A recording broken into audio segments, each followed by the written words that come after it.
Good evening, YouTube. Home Theater Joe here, and as usual, I hope y'all are happy, healthy, and doing well. I have a tale of unintended consequences for you that I just had to share with the community. But before I do, I should probably say I'm just a guy talking to my cell phone, so anything I say you can take with a grain of salt. Kindly, as I said, tale of unintended consequences. What am I talking about? Well, I am talking about my rat's nest of a media closet. You see, up until recently, I just had wires coming out of the floor, terminated straight to the back of the AVR.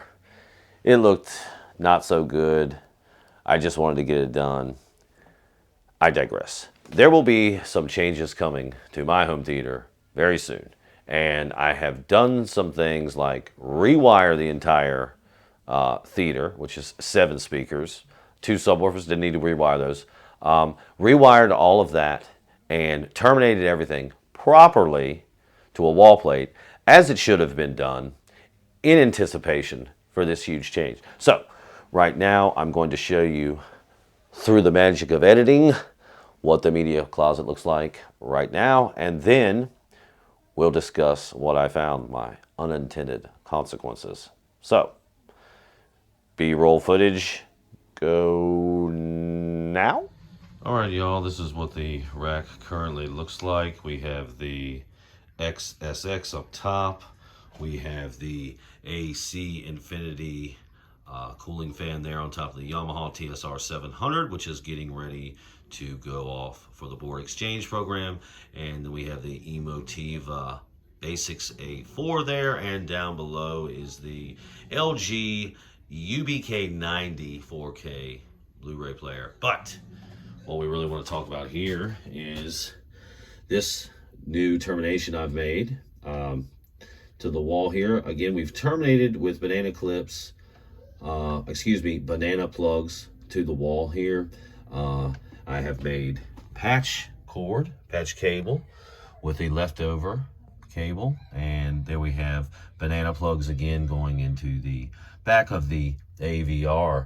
So by changing the wire and terminating to the wall plate here, as you can see, there's 2 wall plates. The one on bottom is going to be for the 4 Atmos speakers. Right now only 2 are hooked up, but the main point is this is what all the work was for. And unfortunately, I still haven't done anything with the TV side. But side note for you, I did have to move this guy from this wall because there's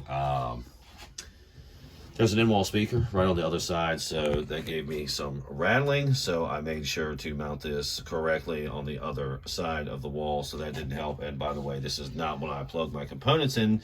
If you could have seen it there earlier, there is an Emotiva outlet down there, which is very nice, and I bought it specifically for all my components. So that is the look there in the closet. Now let's get back to whatever else I'm saying. All right, so now that you have seen what the media closet looks like now, and yes, of course, the TV side is not done, but hey, I'll get to it one of these days, maybe.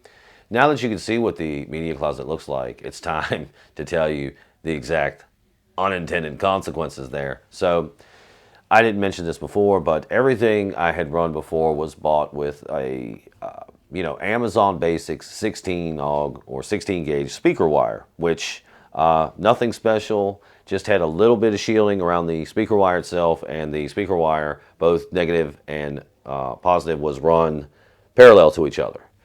I decided to upgrade because, again, by accident, I found out that all of my speakers in the theater could, or let's be honest, in the living room, could accept 12 AUG or 12 gauge speaker wire. So I knew that was different than what I had, so I decided, hey, let's get the bigger speaker wire, see what happens. I also ended up ordering mono price speaker wire, which was shielded. Now, the only other difference that I can see, obviously besides the size of the wire and it was shielded, was that inside of this wire, it is not running, the wires are not running parallel to each other. They are intertwined around each other. I don't know what the term is, but that's how it is. So This is what happened because of all of that. Now, at typical listening levels, okay, if I'm watching a Blu-ray or streaming something or 4K Blu-ray, whatever, I have about 3 levels typically. And that would be negative 16 dB, negative 20 dB, and negative 22 dB. That would be about the range I would use. Some movies would be louder than others, obviously, so they didn't need to go down to 16 dB or negative 16 dB. They could stay at, say, 20 dB or 22. Since we have upgraded all of this wire, I'm not really going to get into channel separation or trying to describe that, although I think there's an element of that there. What I will say is that it is clear to me that the signal is getting to the speakers. I don't know. It's just getting there better. So when I go to mess with the volume, say, I think New Year's Day it was. What was that? Was that Saturday? We watched 3 movies. And of those 3 movies, I started out at my normal level, which was just way too loud. So first movie, 20, negative 20 dB. A little too loud. Next movie, negative 20 dB. 22 dB, a little bit too loud. Final film, negative 25 dB, just because it was the loudest of all of them. I'm like, wow, that's way too loud. So 25 dB. And by the end of that film, I'm thinking, this is too loud for my small home theater. Living room, okay, it's really a living room, but I like to call it my home theater.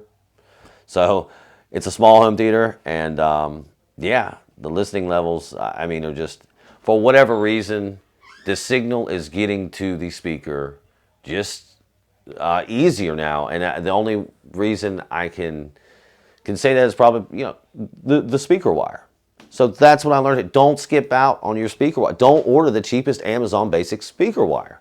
I mean, order some decent speaker wire, and it made a very audible difference in my system, which I don't know if you know or you don't know, but I pride myself. This 77C10 right here, this is the most expensive component in my home theater. I've prided myself on building a budget home theater. So it was amazing to me to actually hear a clear audible difference like that out of a budget theater, but it is what it is, and I just felt like that was I just blew my mind, so I knew I had to pass that along here to my community because, hey, you know, I mean, I just want to document my experiences and get them out there and to my community, and hopefully, you know, they can help others. That's all I'm really here for or care about, you know, is information sharing, man. That's my ultimate goal. So I think we're at that point where I can say, oh, wait a minute, I'm missing something. What am I missing? I know I'm missing something. And I think it has to do with, let's see. Oh yeah, the main reason, sorry about that. The main reason I decided to go with shielded wire is because in my mind, I'm reading and seeing some things on crosstalk. So I definitely wanted to eliminate any potential crosstalk coming. By the way, another AV, a buddy of mine that actually does it for a living, told me that it would be a good thing to put heat shrink around the end of those connections that I have going to the wall plate. So again, you know, obviously I don't know it all, but I'm learning, and this stuff is really cool. So that is 2 reasons that I upgraded the wire. One, just to get the thicker wire, the speakers could handle it, not knowing it would cause, I don't know, better signal, but it did. And also I wanted to eliminate any crosstalk, if any, that I was getting. So there you go. Now I can jump back to where I was and say, hey, if you have any questions or comments, good, bad, or indifferent, you can go ahead and pop them right down below because they are greatly encouraged and greatly appreciated. It only helps the community, you know. I like to share my experiences, and I like it when other people share theirs too. I mean, listen, we're learning, you know, information sharing. That is the key here. So thank y'all for always helping me do that. Anyway, yeah, we can wrap a medium to large size bow on this one now.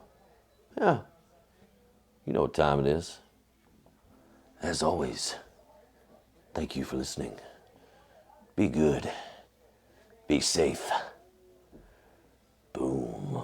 Boom.